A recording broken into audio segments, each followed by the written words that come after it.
ভাবুন তো, আপনি আটকে আছেন ৯০০ ফিট উঁচুতে, আর নিচে আপনার কাছের মানুষকে নেকড়ের দল ছিন্নভিন্ন করে ভয়ঙ্করভাবে খাচ্ছে। চারপাশে তুষারপাত, হাড় কাঁপানো ঠান্ডায় আপনার হাতের ছাল উঠে যাচ্ছে। আপনি মরিয়া হয়ে সাহায্য চাইছেন, কিন্তু এই নির্জন পাহাড়ে আপনাকে বাঁচাতে কেউ আসবে না। তাহলে ঠিক কেমন লাগবে? আজ আপনাদের সাথে সার্ভাইভাল হরর মুভি ফ্রোজেনের শ্বাসরুদ্ধকর এক্সপ্লেন নিয়ে হাজির হলাম। কথা দিচ্ছি, শেষের 10 মিনিট আপনার নিঃশ্বাস বন্ধ করে দেবে এই সত্য ঘটনাটি। হাই গাইস, আপনারা দেখছেন MLHBD এক্সপ্লেইন। মুভির কাহিনীটা শুরু হয় একটি পাহাড়ি এলাকাকে দেখানোর মধ্যে দিয়ে, যেখানে ছিল স্কাই রিসোর্ট ও বড়দের খেলাধুলার মতো একটি বিশেষ জায়গা। এই রিসোর্টের মধ্যে রয়েছে বিশেষ কিছু খেলা, যেমন চেয়ার লিফট। এটা হলো লিফটের মতোই ছোট একটা খুব মজার বাহন, তবে যদি না সেটা কোথাও কোনো ভয়াবহ পরিস্থিতিতে আটকে না পড়লে যে কি হতে পারে সেটাই আজ দেখতে চলেছি। এই স্কাই রিসর্টে প্রতিদিনের মতো আজও নানা মানুষের ভিড়। তাদের মধ্যেই রয়েছে আজকের গল্পের প্রধান 3 চরিত্র। এটা হচ্ছে ড্যানের গার্লফ্রেন্ড লিলি এবং তাদের বন্ধু জয়। তারা 3 জনই আজ এসেছে এই রিসর্টে। এখানে ড্যান ও জয় আগেও বেশ কয়েকবার এই রিসর্টে এসেছিল। তাদের 2 জনের বেশ ভালোই দক্ষতা রয়েছে এই রিসর্ট নিয়ে। এর কিছুক্ষণ পর তারা সবাই লিফটে উঠে যায়। তারা বেশ ভালোই এনজয় করছে, কিন্তু এখানে একটা ব্যাপার দেখা যায় যে ড্যান তার গার্লফ্রেন্ডকে নিয়ে আসায় জয় অনেক বিরক্ত।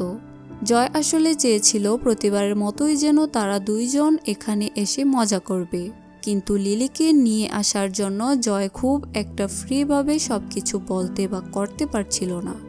এরপর দেখা যায় তাদের সাথে আরও বেশ কিছু মানুষও এখানে লিফট দিয়ে পাহাড় ভ্রমণ করছে। জয়রা বসে গল্পই করছিল, কিন্তু হঠাৎ এক জায়গায় এসে লিফটটা অফ হয়ে যায়। মানে এখানের চেয়ার লিফটগুলোতে মাঝে মধ্যেই এমন সমস্যা হয়। লিলি একটু ভয় পেলেও স্বাভাবিকভাবে বিষয়টা নেয়। তখন দেখা যায় লিফটটা ঠিক হয়ে গেছে। এইভাবেই বেশ কিছুক্ষণ কেটে যায়। সন্ধ্যা হবে ভাব, তখন তারা আরও একবার চেয়ার লিফটে উঠতে চায়, যা ছিল তাদের জীবনের সব থেকে বড় ভুল। তারা লিফটম্যানের কাছে অনেক আকুতি বিনতি করছিল আরেকটিবার যেন তাদের চেয়ার লিফটে উঠতে দেওয়া হয়, কিন্তু লিফটম্যান শুনে না। সবশেষে তারা কিছু টাকা ঘুষ দিয়ে দিলে তখন সে কর্মকর্তা রাজি হয়। তবে সময় হচ্ছে মাত্র 30 মিনিট। 30 মিনিটের মধ্যে তারা স্কাই করে ফেরত চলে আসতে হবে। এরপর তারা একা একটা চেয়ার লিফটে তাদের যাত্রা শুরু করে দেয়। এটা শুধু যাত্রা না, এটা এখন মরণ যাত্রা হবে। রাতের পরিবেশে পাহাড় দেখতে বেশ অন্যরকমই লাগে। লিলি কিন্তু এখনো একটু ভয়ে রয়েছে, কারণ তারা একা। তবে একটা সময় অন্য 3 জন ছেলেকে স্কাই করে আসতে দেখা যায়। এতে লিলির একটু ভয় কমে। তবে এই ছেলেগুলো কিন্তু ফেরত যাচ্ছে। তাদের স্কাই করা শেষ এবং পাহাড়ে আর কেউই নেই। অন্যদিকে লিফটম্যানের কাছে এক সহকর্মী এসে জানায় আজই সবার বেতন দেওয়া হবে। লিফটম্যান ভাবে কাল নেবে, কিন্তু সহকর্মী জানায় কাল বন্ধ। তারপর বড়দিনের ছুটি মানে 5 দিন অপেক্ষা। এই কথা শুনে সে তাড়াহুড়ো করে বেতন নিতে চলে যায়। যাওয়ার আগে সহকর্মীকে বলে যায় পাহাড়ে 3 জন বন্ধু এখনও রয়েছে, তারা আসলেই যেন লিফট পুরোপুরি বন্ধ করে দেওয়া হয়। কিছুক্ষণ পর 3 জন লোককে আসতে দেখা যায়, কিন্তু তারা সেই 3 জন নয় যাদের কথা লিফটম্যান বলেছিল। ভুল বোঝাবুঝিতে সহকর্মী ধরে নেয় এদের কথাই বলা হয়েছিল। তারা চলে যেতেই লিফট পুরোপুরি বন্ধ করে কর্মীটাও বাড়ি ফিরে যায়। অন্যদিকে ড্যানরা চেয়ার লিফটে বসে আছে। লিফট বন্ধ করে দেওয়ায় তাদের চেয়ার থেমে গেছে। ড্যানরা সন্ধ্যা রাতে এখানে অনেক ফুর্তি করতে এসেছিল। এবার তারা আসল ফুর্তি যে কি মজা তা হাড়ে হাড়ে টের পাবে। লিফট থেমে গেছে, আশেপাশে কেউ নেই। রাত গভীর হচ্ছে, লিফট কেন থেমে গেল এই ভেবেই লিলির ভয় পাওয়া শুরু হয়। তখন ড্যান লিলিকে স্বস্তি দেয়। সে বলে এটা তো নতুন না, এর আগেও একবার হয়েছে, সমস্যা নেই। লিফটের হয়তো আবারও বিদ্যুৎ সংযোগ বিচ্ছিন্ন হয়েছে, কিছুক্ষণের মধ্যেই ঠিক হয়ে যাবে। এখানে একটা বিষয় বলি, যেহেতু তারা উঁচু পাহাড়ে যেতে চেয়েছিল, তাই তারা এখন আছে এই রিসোর্টের সর্বোচ্চ উঁচু স্থানে, মানে 900 ফিট উঁচুতে। এখন লিফটটা যদি কেউ এসে সচল না করে তাহলে এটা কোনোভাবেই চলবে না। এভাবে তারা আটক হয়ে থাকবে। 2-3 মিনিট পর জয় চিৎকার করে বলে ড্রাইভিংয়ে যিনি আছেন দ্রুতই যেন তিনি লিফটটা সচল করে দেয়। জয় অনেক চিৎকার করে কিন্তু কোনো সাড়া শব্দ নেই। এইদিকে ঠান্ডা বেড়েই চলেছে। এক জায়গায় আটকে থাকায় ঠান্ডাটা আরও বেশি বোঝা যাচ্ছিল। কিন্তু এই সময়ের মধ্যেই একটা বরফ কাটার ট্রাককে এদিকে আসতে দেখা যায়। এটা দেখে তো তারা তিনজনই মহা খুশি, এই ভেবে যে এই বুঝি তারা উদ্ধার হবে। কিন্তু না, এই লোক থেমে কন্ট্রোল রুমে যোগাযোগ করে জানিয়ে দেয় পাহাড়ের রাস্তা এখন ফাঁকা। তাই আর কোনো কাজ না করে সবাইকে বাসায় যাওয়ার জন্য বলা হয়।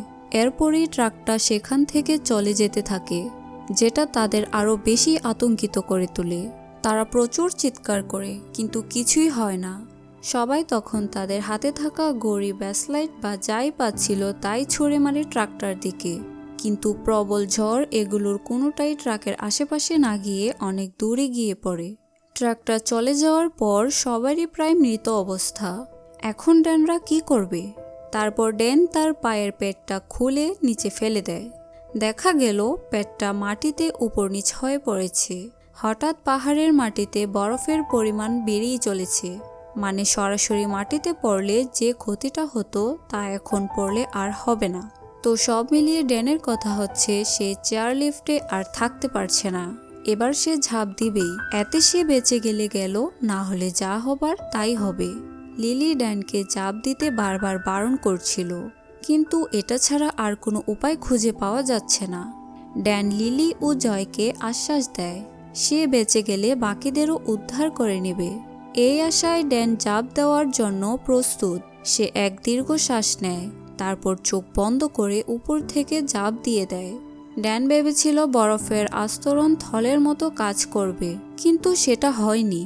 ড্যানের 2 পা 2 দিকে বেঁকে গিয়ে ভেতরের হাড় ভেঙে বের হয়ে গেছে, মানে সে মুহূর্তের মধ্যেই পঙ্গু হয়ে গেল। তবে ড্যান বেঁচে আছে, কিন্তু সে যে যন্ত্রণায় কীরকম চিৎকার করছিল তা বলে বোঝানো একদমই অসম্ভব। এখনও বিপদ কাটেনি, কারণ এই অবস্থার মধ্যেই একটা শিয়াল তার কাছে রক্তের গন্ধ পেয়ে চলে এসেছে। এরপর শিয়ালটিকে দৌড়ে চলে যেতে দেখা যায়। একটা এসে গেছে মানে বিপদ একা না, আরও আসতে পারে, এমনকি পুরো একটা ঝাঁকও।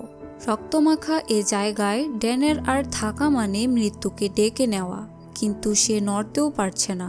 অসহায় অবস্থায় বারবার জয়দের নিচে নামতে ডাকছে, না হলে শেয়ালগুলো যে কোনো মুহূর্তে চলে আসবে। জয় তখন কাঁপতে কাঁপতে উপরের তারটা ধরে এগোয়। তারটা ভেজা আর পেছিল, পুরো শরীরের ওজন হাতের উপর। ঠান্ডায় হাত জমে কাঠ।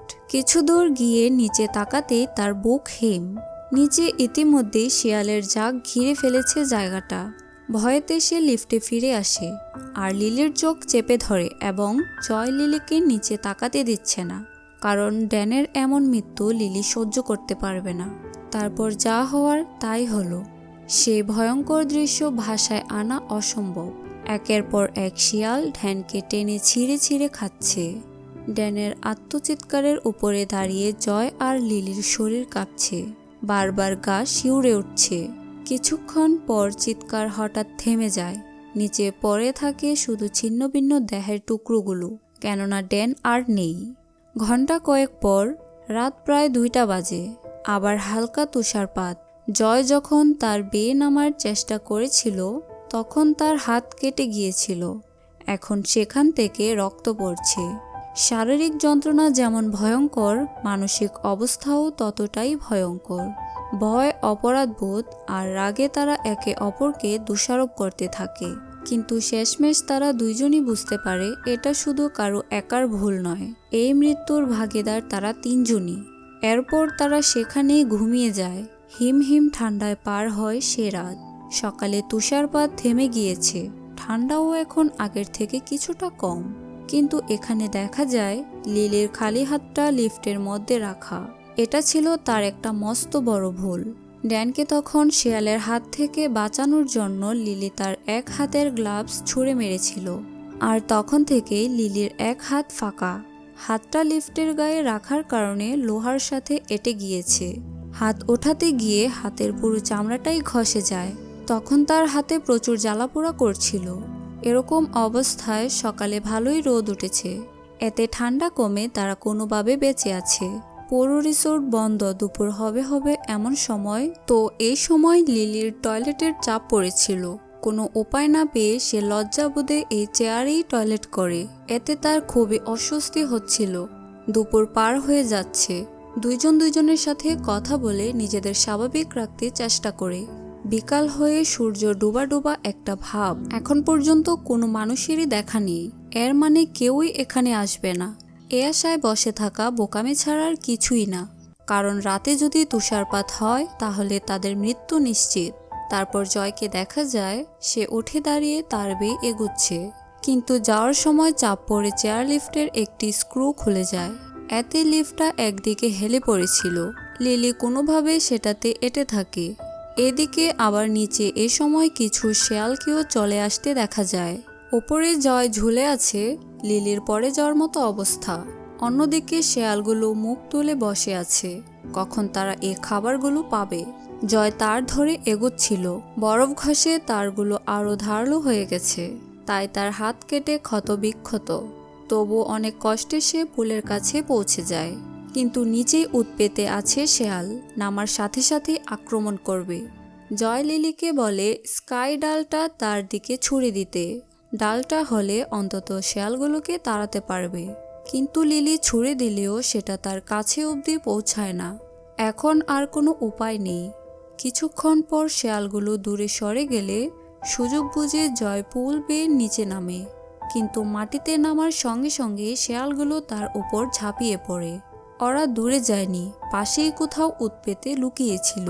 পাশে পড়ে থাকা স্কাই ডালটা হাতে নিয়ে জয় মরিয়া হয়ে তাদের ভয় দেখায়। শেয়ালগুলো সরে গেলে সে দেরি না করে সেখান থেকে বাঁচার উদ্দেশ্যে পালাতে থাকে। যদি বেঁচে যায় তাহলে সে সাহায্য নিয়ে ফিরবে, কারণ লিলিকে এখনও উদ্ধার করার বাকি। এদিকে দেখা যায় কয়েকটা শেয়াল জয়ের পিছনে দৌড়ে যাচ্ছে। এতগুলো শেয়ালের হাত থেকে সে বাঁচতে পারবে এমনটা মনে হয় না। লিলি চেয়ার লিফটে একাই ঝুলে থাকে। বিকাল পেরিয়ে সন্ধ্যা, সন্ধ্যা থেকে গভীর রাত, তবু জয়ের কোনো খোঁজ নেই। এতে মনে হয় হয়তো সেও শিয়ালের শিকার হয়েছে, না হলে এতক্ষণে নিশ্চয়ই সাহায্য নিয়ে ফিরত। সেদিন রাতে আর তুষারপাত হয়নি। কোনোভাবে লিলি রাতটা কাটায়। পরদিন সকাল, ঠান্ডায় তার হাত পা প্রায় অবশ, পেটে প্রচুর ক্ষুধা, মাথাও ঠিকমতো কাজ করছে না। সে বুঝতে পারে এভাবে আর বেশিক্ষণ টিকে থাকা সম্ভব না। তখন লিলি নিচে তাকিয়ে দেখে আশেপাশে এখন কোনো শেয়াল নেই। ভাগ্যের উপর ভরসা করে লাফ দেওয়ার সিদ্ধান্ত নেয় লিলি। ঠিক তখনই লিফটের এক পাশের স্ক্রু খুলে পড়ে। চেয়ারটা একদিকে হেলে যায় আর উচ্চতাও কিছুটা কমে আসে। লিলি সেভাবেই ঝুলে থাকে। এরপর অন্য পাশের স্ক্রুটাও ঢিলে হয়ে যায় এবং চেয়ার লিফটের কিছু তার খুলে নিচের দিকে সরে যেতে থাকে। মনে হয় লিফটটা ধীরে ধীরে ভেঙে পড়বে। পাশেই একটা গাছ। সুযোগ বুঝে লিলি ঝুলে ঝুলে গাছটার দিকে আসে। তারপর এক লাফে গাছের ঢালে ঝাঁপ দিলে আষ্টে পাষ্টে পড়ে লিলি। তখন আবার চেয়ার লিফটটা ছিঁড়ে লিলির পায়ের উপরে পড়ে। এমনিতেই ক্ষুধার্ত ও ক্লান্ত, শরীর যেন নিজের সঙ্গই দিচ্ছে না। তার মধ্যে এখন আবার ভারী বস্তু পায়ের উপর। সব মিলিয়ে শ্বাসরুদ্ধকর সময় পার করছে লিলি। লিলি আর হাঁটতে পারছিল না। সে হাঙর পেরে পেরে এগিয়ে যায়। এভাবে সে বেশ কিছু পথ অতিক্রম করে। তারপর সে দূরে এসে দেখে ওই শেয়ালগুলো জয়কেও মেরে ফেলেছিল। তার ছিন্ন ভিন্ন লাশ সেখানে পড়ে আছে। ওখানে কিন্তু বেশ কিছু শেয়ালও রয়েছে, তারা জয়ের লাশটাকে খাচ্ছে। তবে তাদের মধ্যে একটা শেয়াল লিলিকে দেখতে পায়, কিন্তু সেটা লিলিকে আক্রমণ করে না। সে উল্টো ফিরে জয়ের লাশের কাছে চলে যায়। হতে পারে লিলির ভাগ্য ভালো ছিল। এরপর লিলি চুপচাপ সেখান থেকে চলে যায়। দ্রুত পাহাড় বেয়ে নিচে নেমে পড়ে। বেশ কিছু দূর পথ নেমে আসার পর কাছে একটা রাস্তা দেখা যায়। রাস্তায় গাড়ি চলাচল করছে এবং এক সময় একটা গাড়ি লিলিকে খুঁজে পেয়েছিল। অবশেষে এই ভয়ানক কালযাত্রার অবসান ঘটে। ওই দিনের ঘটনায় শুধুমাত্র লিলি বেঁচে ফিরতে পেরেছিল। আর এই গল্পটি তার কাছ থেকে শুনেই মুভিটিতে রূপান্তরিত করা হয়েছে। তো তো গাইস, আপনার কাছে ভিডিওটি কেমন লেগেছিল তা কমেন্টে জানিয়ে দিবেন এবং চ্যানেলটি সাবস্ক্রাইব করে দিবেন। আল্লাহ হাফেজ।